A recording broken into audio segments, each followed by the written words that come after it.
Zaini amin'iny vaovao iny fa Omaly Alahady 7 Aogositra no nikatona tamin'ny fomba ofisialy ny foara iraisam-pirenena ara-toe-karenan'ny tontolo ambanivohitra na ny FIER MADA andiany faha 20 ka tetsy Mahamasina no nanatanterahana izany nandritra ny efatrandro. Marco Antoine sy Tsirakotorson mitondra ny fanampim-baovao atsika any atokantrano any.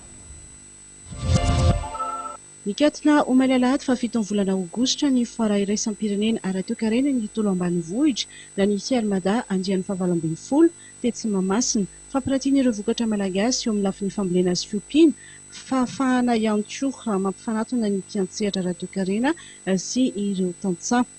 Nandritra ny fitsidihana ireo trano efa dia nanamafy ny tanjona amin'ny fampandrosoana ity tontolo ity Andriamatory Ivo Rakotovao, ministra eo anivon'ny fiadilian'ny repoblika misana ny fambolena sy ny fiompiana. Efa hitantsika le karazam-be da be tokony atambatra amin'izay hoe inona ny ilain'ny tsena.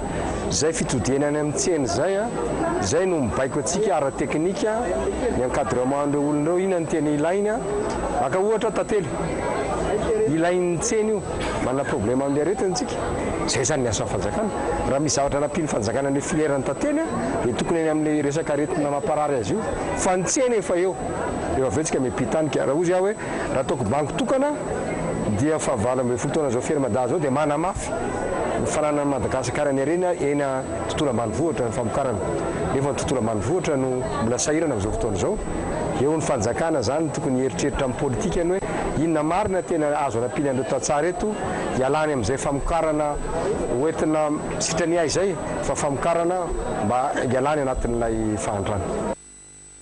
Fehiny fambiazana tanteraka no azo ilazany ity foara be ity. Marina fa tonga nandray anjara tamin'ity FIER MADA andiany faha 20 ity ireo faritra misy 20 manerana ny Madagasikara. Marina fa anisany nandray anjara mavitrika ihany koa ireo mpikirakira ny sehatra ny zona.